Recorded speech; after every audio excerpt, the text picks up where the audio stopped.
kuidas lihtsa harjutusega saada paremaks enda parema käe mänguliigutus, käehoid ja mis kõige tähtsam, kõla, mängutoon. Tõenäoliselt on see toon midagi sellist, kui sa kunagi tooni peale ei ole mõelnud nüüd sõrmega mängides või siis küüntega.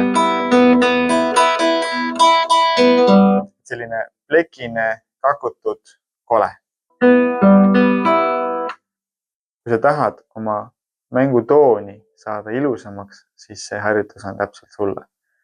Ja see, et mänguasend ja mänguliigutus läheb paremaks, see on tegelikult lihtsalt boonus. Tere, mina olen Jakob Laidus, olen kitarriõpetaja. Kitarri olen mänginud üle 20 aasta ja õpetanud üle 10 aasta. Ja selliseid videoid teen selle jaoks, et paljundada iseennast. Jagada oma õpilastele tarkusi tunni ajale lisaks ja aidata ka kõiki teisi iseõppijaid, huvilisi, kes tahavad enda kitarrimängu arendada. Kuidas ennast selleks harjutuseks ette valmistada on see, et sa otsid kõige parema mänguasendi, mis sa vähegi oskad. Ja seda mänguasendit paremas käes on kõige loogilisem võtta niimoodi, et tuletad meelde puusad ja kannad. Kui sa ei tea puusad kannad loogikat, siis võid vaadata eraldi seda videot, aga lühiseletus on see, et kui sa hakkad mängima, siis sõrmeotsad on nagu kannad ja need sõrmenukid on nagu puusad. Ja loogiline selle jaoks, et sa ei kukuks pikali inimesena, on see, et kui sa seisad püsti, siis kannad ja puusad on samal joonel. Tihtipeale häda, mis mängijad teevad, on see, et puusad on liiga kaugel. Tuleb selline kakutud toon.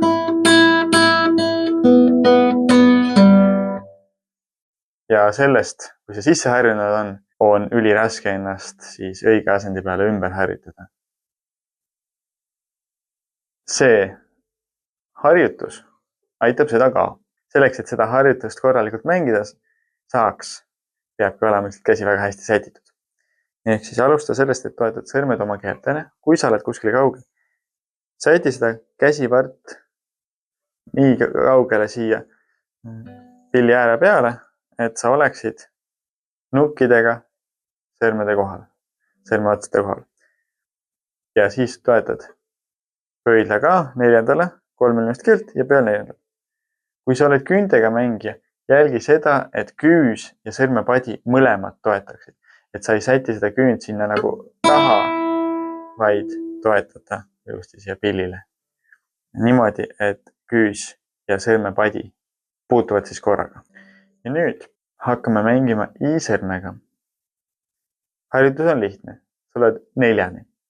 Iga number on üks liigutus. Number 1 on maandun keelele. Number 2 on vajutan alla.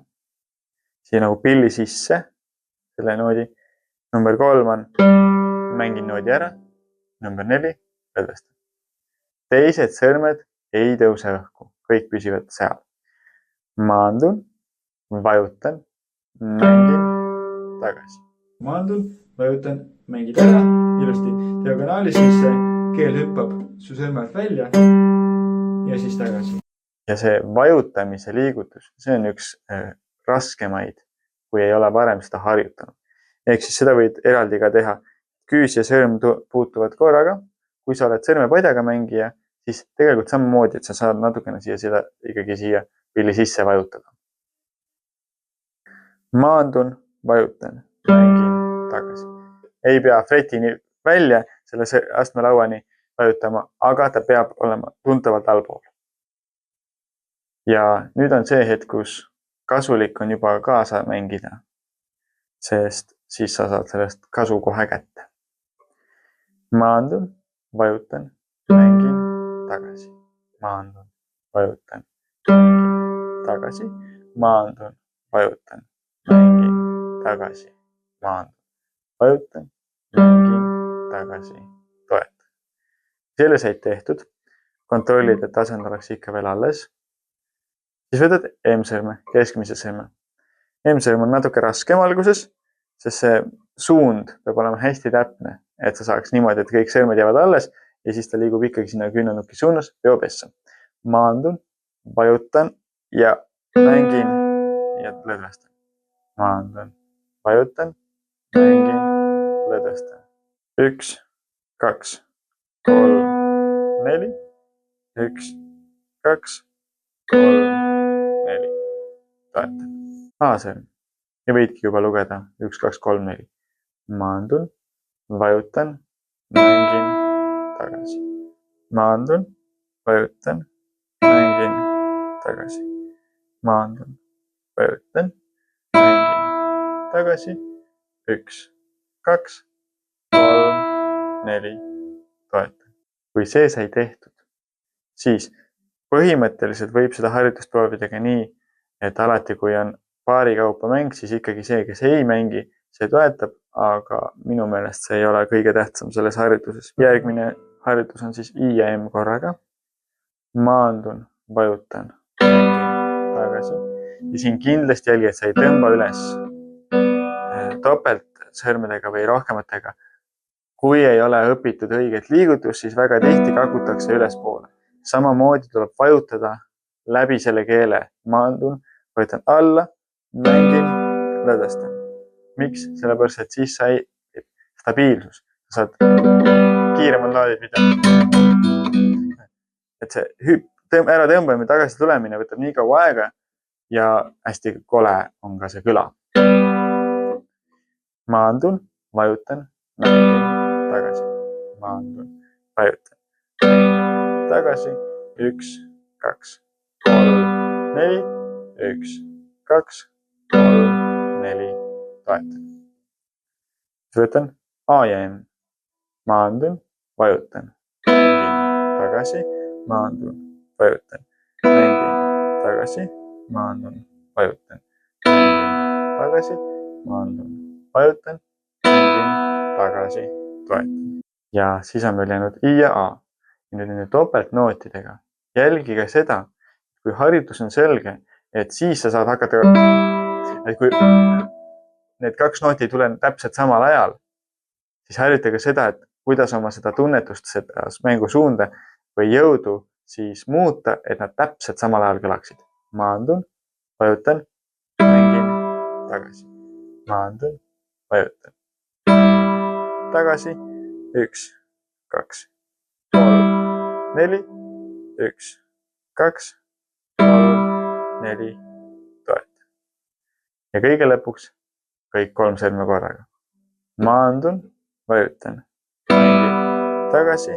Maandun, vajutan, mängin, tagasi. 1, 2, 3, 4. 1, 2, 3, 4. Toetan.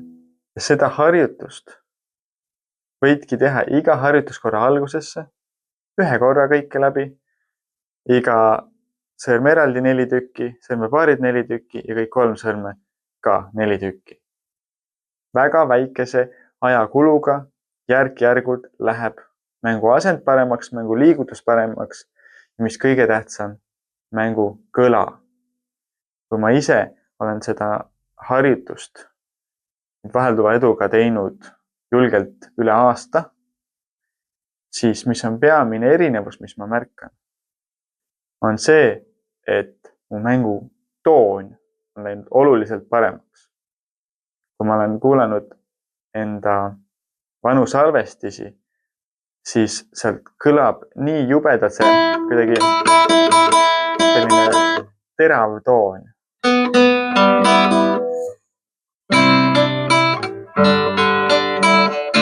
Mingi selline. Ja lihtsalt sellist harjutust tehes ma olen saanud oma kõla palju paremaks.